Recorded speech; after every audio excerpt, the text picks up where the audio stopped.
जय हिंद दोस्तों, मैं अमन उपाध्याय इतिहास रिवीजन सीरीज में आपका स्वागत करता हूं। आज का टॉपिक है अरबों का भारत पर आक्रमण। अरबों के भारत पर आक्रमण करने के 3 मुख्य कारण थे। पहला, धन संपदा लूटना। दूसरा, धर्म प्रचार। तीसरा था साम्राज्य विस्तार।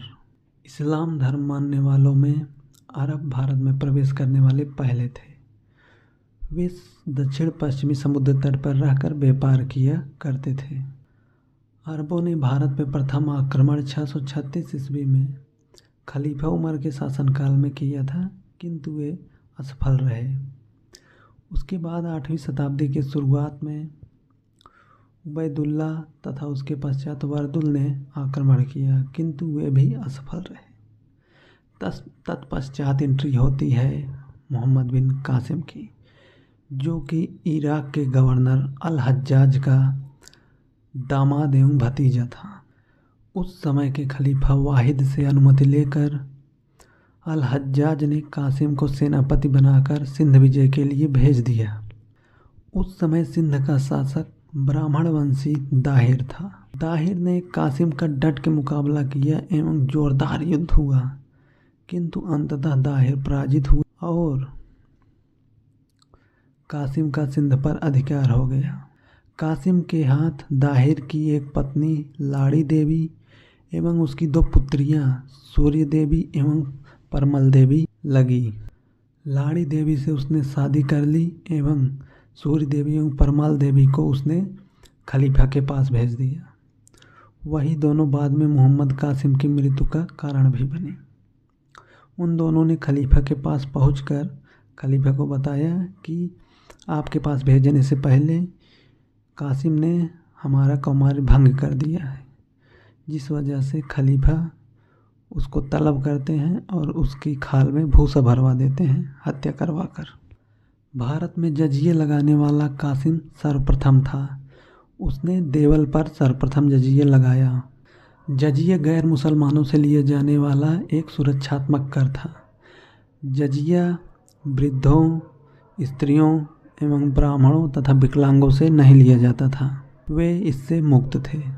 1713 ईस्वी में कासिम ने मुल्तान जीता। यहाँ उसे इतना सोना प्राप्त हुआ कि उसने इसका नाम स्वर्ण नगर रख दिया। मुल्तान अरबों की भारत में आखिरी विजय साबित हुई। इसके बाद उन्हें कोई विजय नहीं प्राप्त हुई।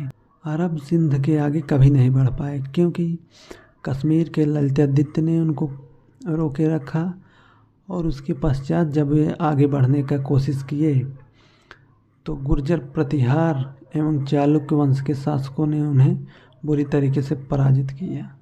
951 ईस्वी में भारत आने वाला यात्री सुलेमान प्रतिहार शासक मिहिर भोज के बारे में कहता है कि वह मुसलमानों का सबसे बड़ा दुश्मन है। इस प्रकार अरब सिंध तक ही सीमित होकर रह गए।